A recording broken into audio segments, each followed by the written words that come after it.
guys, nandito tayo ngayon sa kimchi. Anong pangalan niya sa radish? Kimchi. Kimchi. Yan. Ayan po yung mga ingredients. Ito Tulo po, mo. medyo magpapasikat po ako ng konti sa chopping kasi nag-aaral po ako sa international school ng chopping eh. Ang ingredients po Ang nito. ingredients po nitong radish, turo mo. kimchi ay itong brown sugar. Siyempre, kailangan ng garlic, minced onion. Yeah. Chop on. Siyempre naman, onion. And then this flour wax.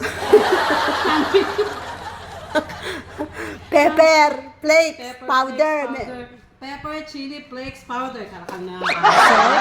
And then this na pink salt. Sabi mo sa akin to, ayoko makakita. Para siya siya. And This a is fish vinegar. sauce. Ay, no pala. Fish sauce. Fish sauce. Okay na ba? Oh.